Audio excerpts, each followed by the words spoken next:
Learning another language is always difficult, but when it comes to English, it's not difficult at all. If you are coming here to find about IELTS speaking test, it means you have a long history of studying in English. You would be either a graduate or maybe a high school graduate, and you want to go further with your studies into an English-speaking country, maybe USA, Canada, Australia, New Zealand, anywhere that English is spoken and IELTS test is accepted. Now, before jumping to the video and explaining about the speaking section, I want to tell you one thing right ahead. Practice, practice, and practice. You need to start practicing your speaking level, okay? If you practice more, then you're gonna be fluent in it. Now let's look at the detail. Alright guys, welcome to another video of IELTS lesson. Today we're gonna talk about the speaking test. And I have summarized only the basic 3 things that you need to know about the IELTS speaking test, okay? Are you ready? Okay. So, the first thing you need to make sure that you have ability of is fluency. Fluency means you don't have to talk like one talk and then pause and then you have to be fluent, okay? Now let me give you an example. Let me give you an example. Okay, so I don't know. I want to I want to study. That's why I take IELTS. This is not being fluent. Did you notice what I just did? You don't want to do like this. You didn't like what I was doing, okay? So, the examiner don't like if you do this. If examiner asks you, what's the reason for you to take the IELTS test? You don't have to be taking pauses and stops. You have to answer like this. The reason I'm taking IELTS today is I want to go abroad, maybe Canada or Australia for my further studies, and that's why I'm taking IELTS test today. You have to be fluent. Fluent means like non-stop. Non-stop. Okay, this is fluency. The second thing is coherence. Coherence means being logical, being consistent, making sense. Okay, I can't simplify it more than this. That you have to be logical. Whatever you say have to make sense. Okay. The third thing is lexical resources. Now forget about the word lexical resources. It simply means vocabulary. Vocabulary and only vocabulary.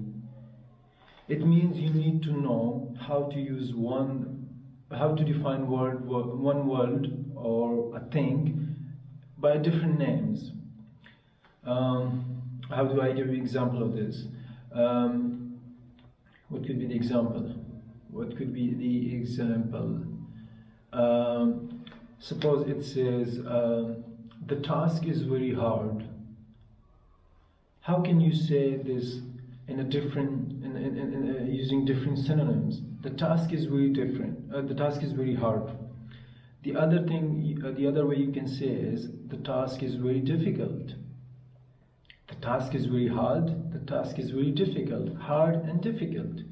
There are other vocabulary as well for a lot of things. But remember here, you don't have to use difficult words or fancy words. Okay? I have seen a lot of people using very fancy words. I don't know how. Where do they find these words? Sometimes I need to use Google to translate or find a dictionary. Everything I'm telling you is from Cambridge University. Now you need to remember this, that IELTS is designed by Cambridge University. Before IELTS, they designed the whole English literature, whole grammatical range and everything. It's all comes from the Cambridge University. And they tell you on their website that you do not need to use fancy words or difficult one. Always recommended and always the best advice they give and all the teacher give is to say and speak or write what you are 100% sure of. If you have a little doubt that this word doesn't mean this in a specific way, don't use it. Use it's everyday life words like The thing that we use or we say in the daily life, that's it. You need to understand the reason the interviewer want to check your abilities are, if you going to go abroad into an English-speaking country, it's always difficult at the start, at the beginning. They want to check your ability if you're going to college or university, if you're going to work, if you're going to do grocery or shopping, if you're going to gym or just going out. Are you able to communicate? Are you able to communicate in an English environment? This is what they want to check.